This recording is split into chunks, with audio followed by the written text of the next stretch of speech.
Ini hal yang baru aku sadari saat ini, walaupun sebenarnya konsepnya itu sudah lama, atau pada prinsipnya itu sudah lama aku dengar, tapi aku baru menyadari dan bisa menguraikan konsep itu sekarang. Kita selalu mendengar bahwasanya laki-laki itu adalah makhluk visual, dan ketika dia melihat perempuan, pasti pertama kali yang dilihat dari perempuan itu adalah secara fisiknya. Namun berbeda hal dengan perempuan itu tidak terlalu melihat fisik laki-laki. Oke, sekarang yang menjadi fokus utama kita adalah bukan membicarakan tentang perempuannya, tapi kita membicarakan laki-lakinya, yang berkaitan dengan bagaimana perempuan kemudian bisa menjadikan itu sebagai mindset untuk kita berpikir terhadap keuntungan kita pribadi sebagai perempuan. Jadi gini, salah satu hal yang penting ya yang perlu kita sadari sebagai perempuan adalah kenapa laki-laki itu diciptakan begitu menjadi seorang makhluk yang visual, yaitu mengutamakan kepentingan fisik terlebih dahulu ketimbang yang lain. Karena settingan penciptaan seperti itu juga mengajarkan kepada kita para perempuan bahwasanya ketika penampilan fisik kita itu menarik, itu menunjukkan bahwasannya kita tuh cinta kepada diri kita sendiri. Coba kamu bayangkan ketika perempuan itu misalnya dia tidak menarik ini dalam tanda kutip rapi, bersih, wangi ya, dalam paling minimal seperti itu standarnya. Ketika perempuan tidak memenuhi standar itu sudah menunjukkan bahwasannya dia tidak cinta dengan dirinya sendiri, atau perempuan itu kurang memahami konsep dalam mencintai diri sendiri atau self love. Nah, jadi dengan kita dihadirkan dengan adanya hukum laki-laki itu cenderung fokus kepada fisik, itu sebenarnya memberikan keuntungan kepada kita dan mengajarkan kepada kita bahwasanya yang paling utama adalah kita mencintai diri kita sendiri. Coba kalian bayangkan, coba kalian lihat orang-orang perempuan yang paling gampang dimanipulasi adalah perempuan-perempuan yang tidak mampu atau tidak sadar untuk mencintai dirinya.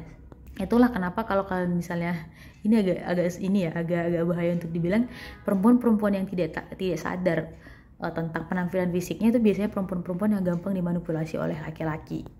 Dan sebenarnya ketika misalnya laki-laki itu memang diciptakan secara nalurinya seperti itu, dia lebih mengutamakan fisik daripada yang lain, itu mengajarkan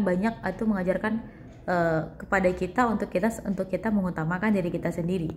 Dan sebenarnya naluri atau penciptaan yang seperti itu adalah suatu desain yang diciptakan sangat baik dan sangat adil oleh pencipta, karena dengan begitu kita bisa menyeimbangkan antara peran kita.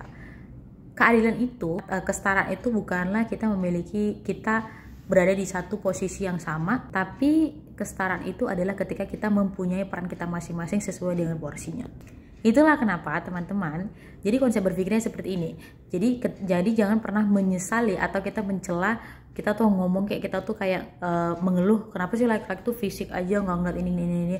Percuma kita ngomongin kayak gitu, mau ngebacet kayak gimana pun kita percuma.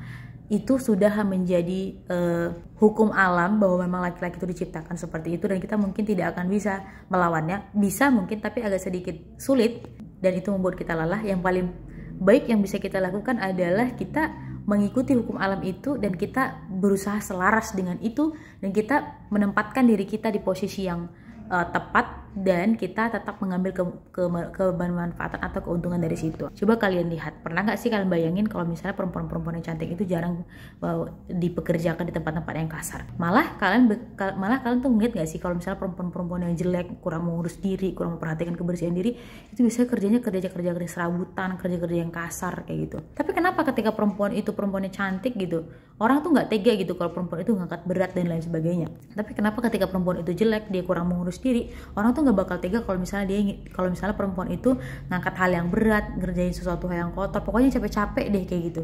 Nah, disitulah kita harus paham bahwasanya hal-hal yang seperti ini sebenarnya menguntungkan bagi diri kita sendiri, tapi dengan konsep pemikiran kita yang benar. So teman-teman, yuk jangan menyalahkan hukum alam, tapi cobalah untuk selaras dengan hukum alam dan ambil kebermanfaatan dari situ, agar hidup kita jauh lebih mudah, jauh lebih bahagia, lebih berkelimpahan tentunya, dan jauh lebih berkesadaran.